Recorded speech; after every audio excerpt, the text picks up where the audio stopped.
Good morning, everyone, and welcome to Stories and Scones on this beautiful day. We are so grateful to be gathered together, and I'm delighted to introduce our speaker for this morning, a face we don't get to see super often around here, Aimee Middleton, who's our Executive Director of Operations for Nebraska, Kansas, and Tennessee. So without further ado, welcome, Aimee.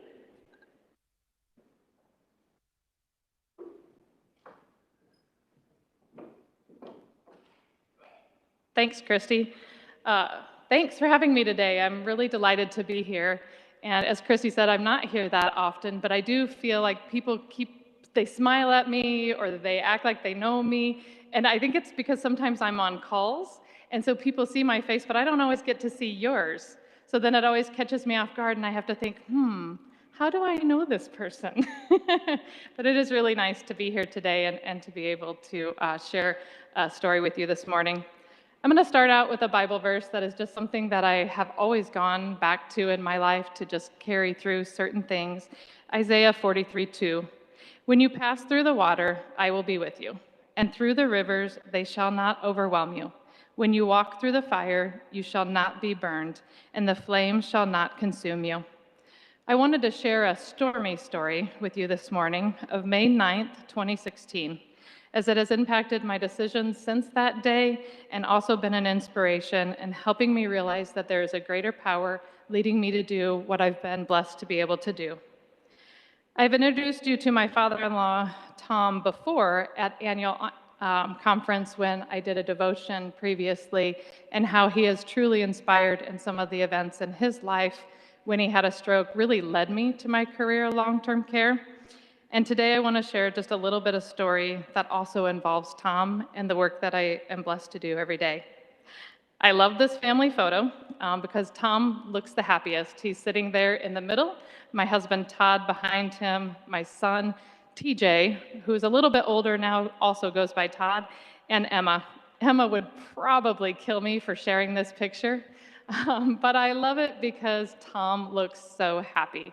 This is post-stroke for Tom, and he just really made the best of his life post-stroke, and we were able to care for him at home and in and out of a few nursing home situations for different rehab post. And this is at a time when Tom was doing really well and was able to be at our lake home in the Ozarks. And this is how I choose to remember Tom, and this picture sits on my desk every day as an inspiration. This day of May 9th, 2016 started out as a normal, busy, crazy day in my world. I remember praying that morning and thinking, God, please help me to stay calm. Help me to be able to get through everything that we have planned for today. The facility I was working at and the administrator of at the time was going to be a polling location. This was something very new to us. And we were very nervous as we would have thousands of people coming that day to make their vote. So we were very excited about the opportunity because it meant our 120 residents that we had there would get to vote in person. And this was something that was really important to them, and they had asked for us to provide that opportunity to them. So I was very, very excited about the day, but also extremely nervous. I can't even imagine what that day would look like today in our world of COVID and bringing all those people into a nursing home, right? But we were very excited and nervous. The news crews were expected to also come. We wanted to share that story of our residents, so we were anticipating the news, which also makes me a little bit nervous. They were going to come film that day and the next day on polling day. Tom had said to me the day before, as we chatted on the phone every evening, he was so proud of me and all that we were doing to help the residents have quality life. He always called the residents, "You're people like me who need care." And he was so proud of that work and that they would be able to vote in person. Later that afternoon, my phone buzzed with a phone call, and it was my mother-in-law, Connie, and she was frazzled and crying and really, really stressed out. It was very hard to hear what she was saying to me, but she kept telling me that Tom had had a fall. So Tom had stood up. He at that time was able to get up with one person assist, but he was a big guy, as you saw from the picture. And so when he would have a fall, it was hard.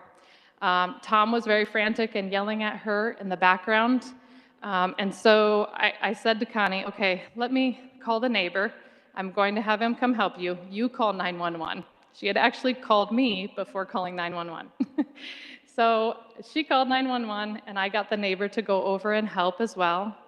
And we had the house is in a very rural part in the Ozarks. I don't know if you've ever been there, but you got to wind down. So we knew it would be some time before they were able to get there. And so we prayed together and just had some moments to try and keep Tom calm. But he was in a lot of pain, and something wasn't right.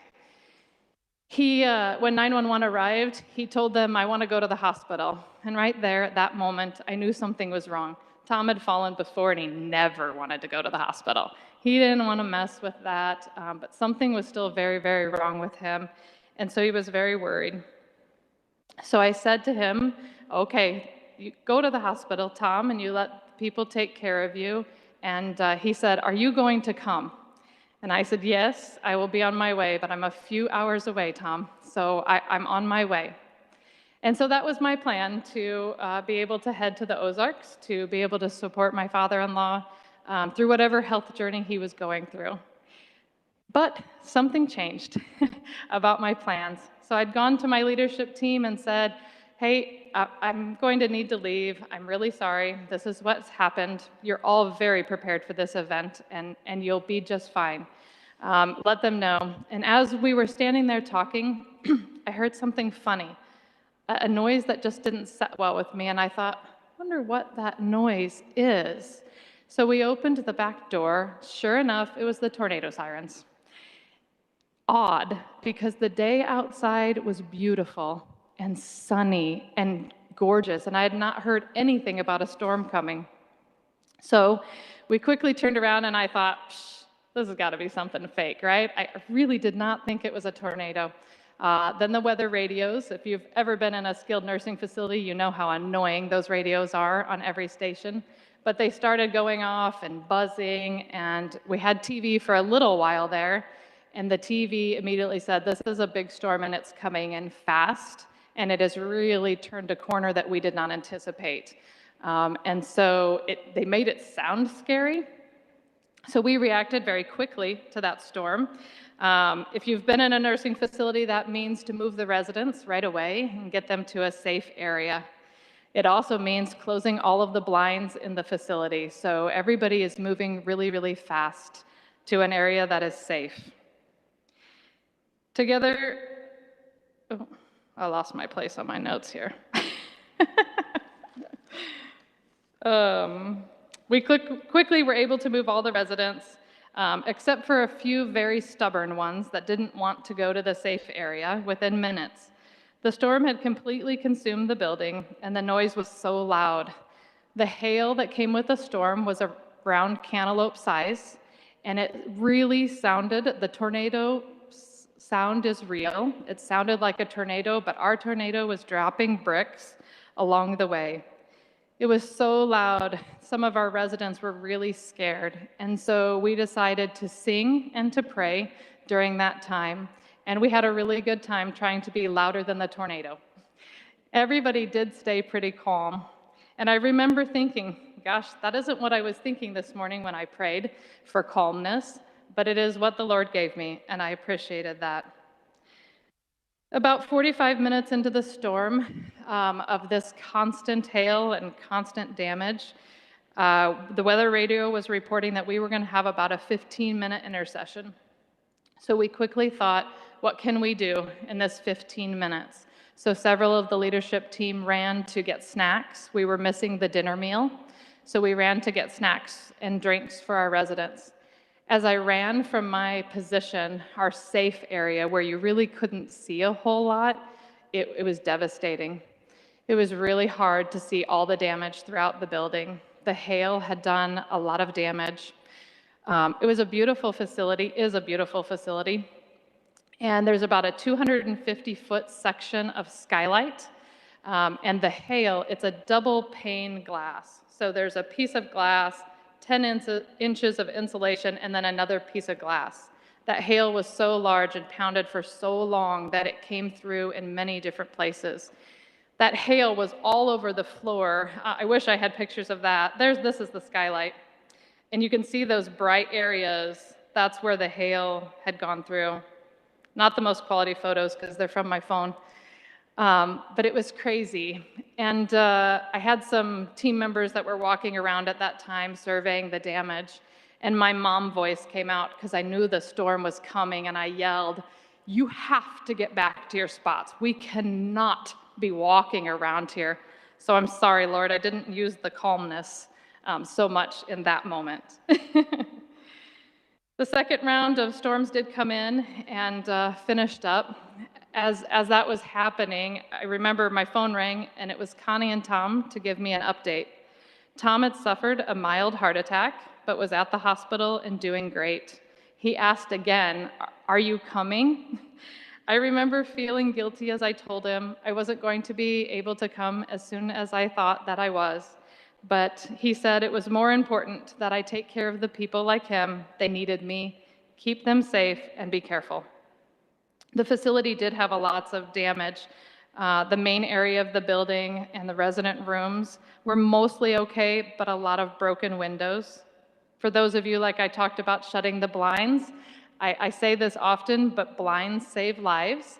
You see those stubborn residents that didn't want to come out of their room. I honestly believe the blinds saved their lives. You'll see the broken here from the hail, so those windows are completely shattered behind there. And in our chapel, where we did not have any blinds, those shards of glass flew 30 feet across the room, and they were just sticking out of the drywall there.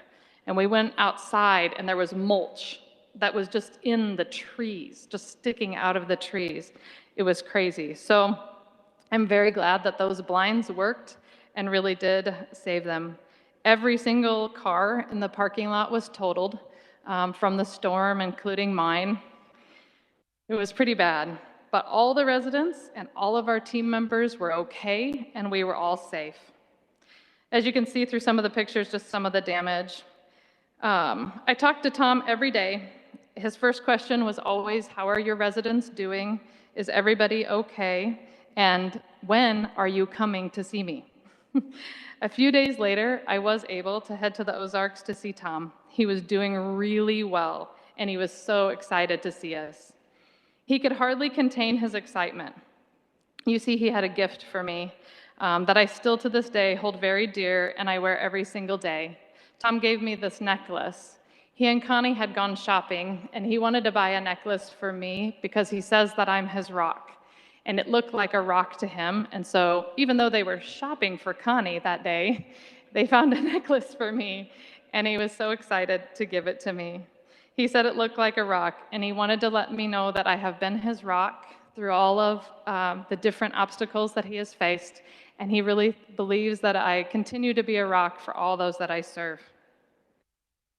A quote came to me here the other day, and I just thought it was really fitting for this devotion as well today. There are wondrous days when we feel God's presence and protection, leading and guiding each step of our events. There are gray and dry days of spiritual bareness where we wonder if anything in our life is guided or planned. Seek the quiet times in these gray days. Force discipline and obedience until the answer comes, because it will. Melody Beatty. I'm so thankful for my faith that helped carry me through this event. I felt God's presence at all times throughout these gray days, and the sunny days after, pulling us through the stress and working. I'm thankful to continue to carry out God's mission, God's plan for me, in caring for, in Tom's words, the people like him that need us. If you would join me in a word of prayer this morning,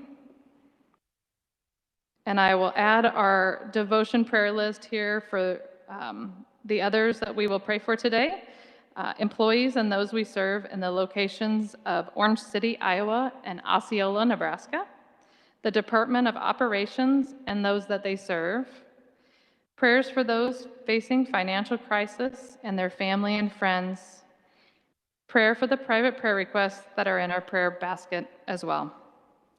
Good and gracious Lord, thank you for being our protector through all things. Help us to lean into you and seek that protection. Help us to see that protection and guidance in all that we do to care for your people. In your name we pray. Amen.